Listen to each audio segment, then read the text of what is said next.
chaude, chaude, chaude. À 2 heures du matin, Linda et Robert se sont réveillés en entendant un son qui leur a glacé le sang. Leur perroquet gris du Gabon, Apollo, hurlait un seul mot encore et encore depuis la chambre d'amis. Ils ont compté en courant dans les escaliers, 10 fois, 50 fois, 100 fois.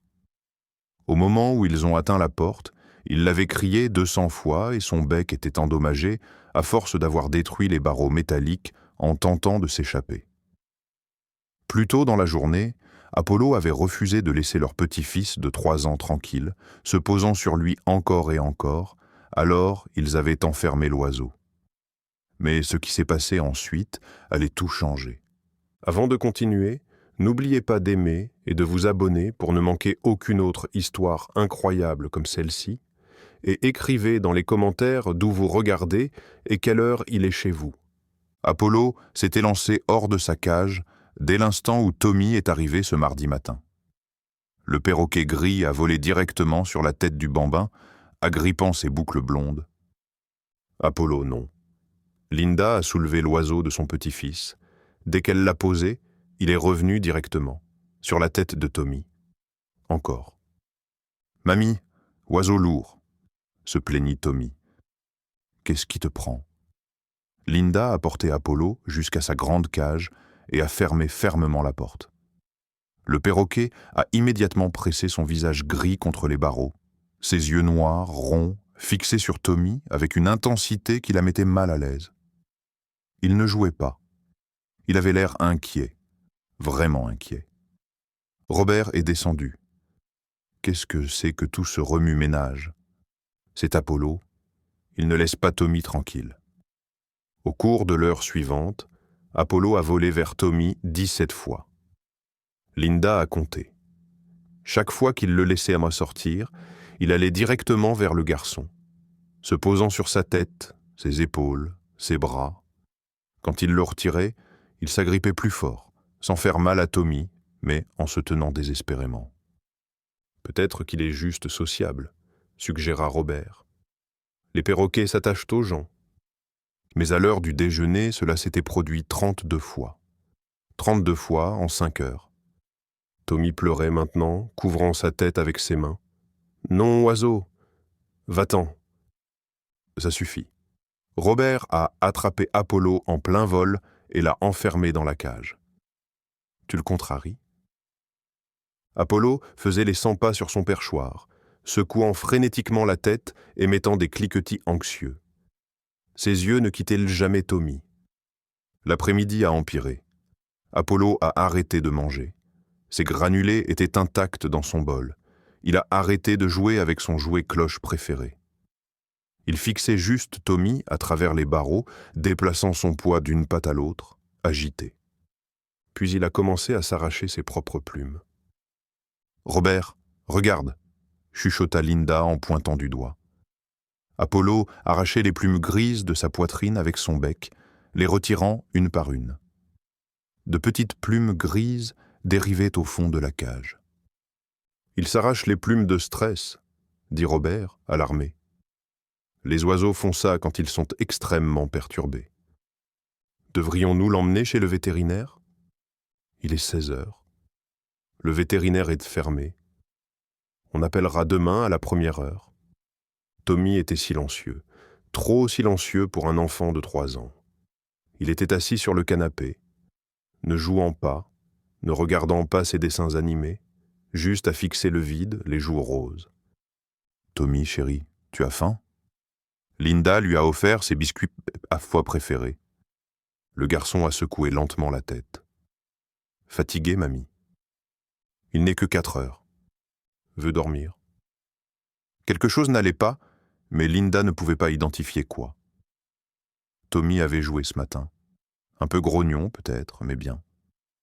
Elle a brièvement touché son front. Chaud, mais la maison était chaude. C'était l'été. Elle n'y a pas trop pensé. À 17 heures, le comportement d'Apollo est devenu effrayant. Il a jeté sa bouteille d'eau, son plat de nourriture, ses jouets, tout. Puis il a attrapé les barreaux et les a secoués violemment. La cage a tremblé. « Apollo, arrête !»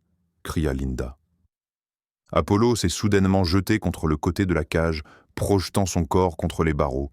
Une fois, 2 fois, 3 fois. Chaque impact faisait un bruit sourd, écœurant. « Oh mon Dieu, il va se casser les ailes !» Linda s'est couvert la bouche. Puis Apollo a commencé à crier, pas ses sons habituels ou ses mots appris. C'était le cri d'alarme que les grilles du Gabon font dans la nature, fort, perçant, désespéré. Il résonnait dans toute la maison comme une sirène. Tommy a à peine touché son dîner. Il a bu un peu d'eau, mais a laissé ses nuggets de poulet intacts. « Juste fatigué ?» dit Linda à sa fille au téléphone. « Il a fait une longue sieste. Je le garde pour la nuit. Tu viendras le chercher demain. » Ils ont mis Tommy au lit à 19h30. Il n'a pas protesté, n'a pas demandé une autre histoire. Il a juste fermé les yeux immédiatement. Les cris d'Apollo se sont finalement arrêtés vers 20h. Le silence était en quelque sorte pire que le bruit. « Devrions-nous le descendre ?» demanda Robert. « Il pourrait réveiller Tommy ?»« Laissons-le juste, » dit Linda épuisée. « Il est enfin calme. » Ils ont porté la cage d'Apollo dans la chambre d'Amy au bout du couloir, loin de la chambre de Tommy, et ont fermé la porte. À 2h du matin, Linda s'est réveillée en sursaut. « Chaud, chaud, chaud !» La voix d'Apollo a percé le silence, mécanique, désespéré. Robert s'est redressé. « Qu'est-ce que c'est ?»« Chaud, chaud, chaud, chaud, chaud !» Ils ont couru dans le couloir. Les cris venaient de la chambre d'Amy, perçant à travers la porte fermée. Linda comptait en courant dans les escaliers. 10 fois, 20, 50. Elle a ouvert la porte brusquement et a haleté. Apollo avait détruit sa cage. Bouteille d'eau détachée, perchoir brisé, son bec gris serré sur les barreaux métalliques, tirant si fort qu'il se pliait. Son bec était endommagé et à vif. Chaud, chaud, chaud ! 100 fois maintenant. Apollo, arrête. Les doigts de Linda tâtonnaient avec le loquet. Ses mains tremblaient. Je n'arrive pas à l'ouvrir. Robert l'a poussé. Le loquet a cliqué. Chaud, chaud, chaud. 150. Apollo a explosé dehors, battant frénétiquement des ailes dans le couloir vers la chambre de Tommy. Chaud, chaud, chaud. 200. Puis le silence. Apollo s'est posé sur la barre du lit d'enfant de Tommy. Il ne criait plus. Il émettait un doux cliquetis inquiet et se penchait en avant, pressant doucement son bec contre le visage de Tommy. Puis il l'a dit une fois de plus. Doucement, tristement. Chaud. La main de Linda s'est figée. Elle a regardé Tommy. Le garçon était complètement immobile. Son visage était rouge vif. Ses cheveux blonds étaient trempés de sueur. Mais la pièce était fraîche. La climatisation fonctionnait. « Tommy ?» Linda a touché son front. Il brûlait. Pas chaud, brûlant, fièvre intense. « Robert ?» Sa voix est sortie étranglée. « Robert, quelque chose ne va pas. » Robert a touché le visage de Tommy et ses yeux se sont écarquillés. « Mon Dieu, il est en feu !» Il a soulevé le garçon.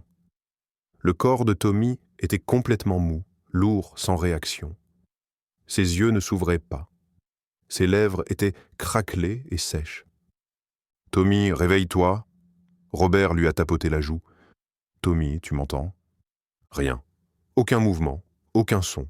« Appelle le 911. » La voix de Robert tremblait. « Linda, appelle le 911 tout de suite. » Les mains de Linda tremblaient tellement qu'elle pouvait à peine tenir son téléphone. Apollo a volé sur son épaule, pressant sa tête contre sa joue, émettant des sons doux et inquiets. Son bec blessé a laissé des marques sur sa chemise de nuit. « 911, quelle est votre urgence ?»« Mon petit-fils ?» haleta Linda. « Il ne se réveille pas. Il brûle de fièvre et il ne se réveille pas. » « Quel âge a l'enfant ? 3 ans. Respire-t-il ? Robert s'est penché. Oui, oui, mais c'est superficiel. L'opératrice a posé des questions. Oui, Tommy avait été fatigué. Non, il n'avait pas mangé. Oui, ses joues avaient été rouges. L'ambulance est arrivée en 8 minutes. 2 ambulanciers ont fait irruption, Rodriguez et Chen. Ils ont pris Tommy immédiatement, l'allongeant sur le canapé, sortant l'équipement. Inconscient depuis combien de temps ? Demanda Rodriguez, en vérifiant le pouls de Tommy. 5 minutes. On pensait qu'il dormait ? Chen a pris la température de Tommy avec un scanner frontal. Il a bipé. Son visage a changé. 40,4 degrés Celsius. Nous devons le refroidir immédiatement. Va-t-il aller bien ? La voix de Robert s'est brisée. Les fièvres aussi élevées provoquent des crises fébriles chez les tout-petits, dit Chen en enroulant des compresses froides autour du cou et des bras de Tommy. Nous devons faire baisser ça rapidement. Quand la fièvre a-t-elle commencé ? Nous ne savons pas, sanglota Linda.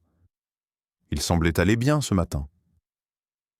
Rodriguez a commencé une perfusion intraveineuse dans la petite main de Tommy.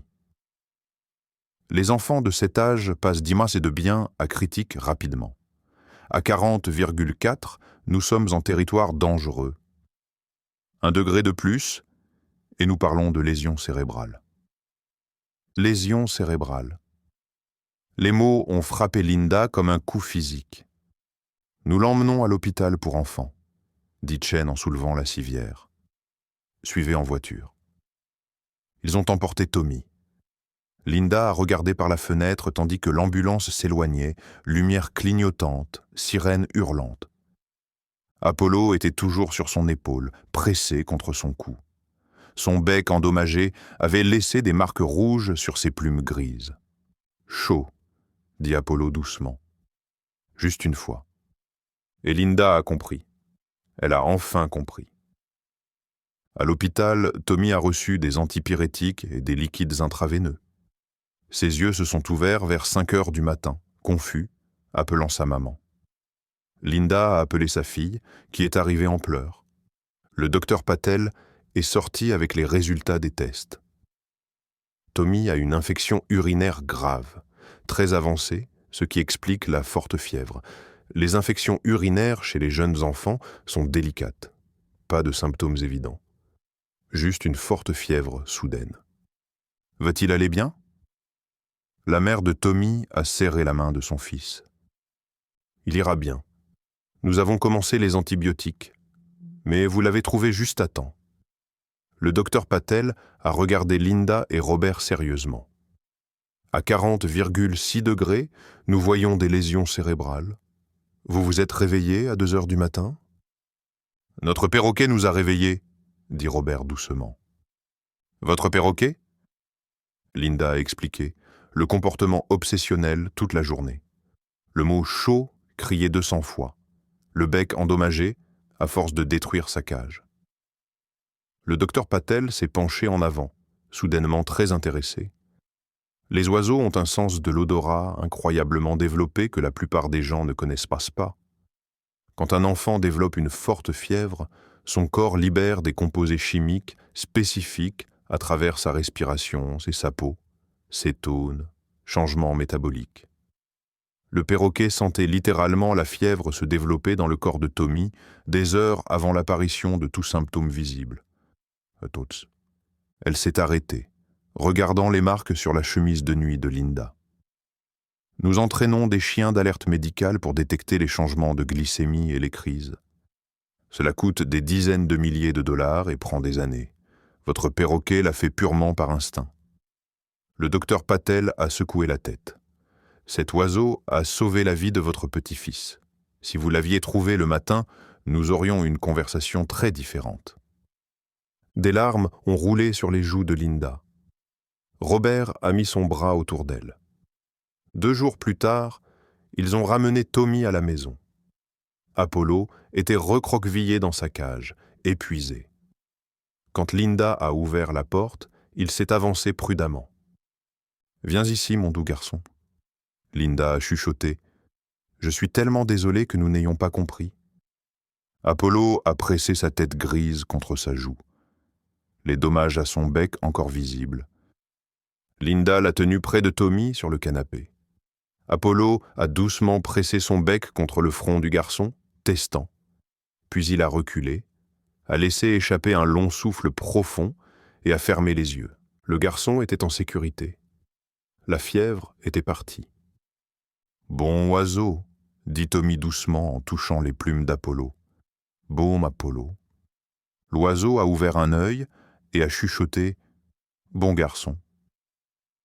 Avez-vous aimé cette moite histoire? Si votre animal refusait de laisser votre petit enfant tranquille toute la journée, puis criait 200 fois à 2 heures du matin avec un bec endommagé, auriez-vous su que quelque chose n'allait vraiment pas? Oui ou non?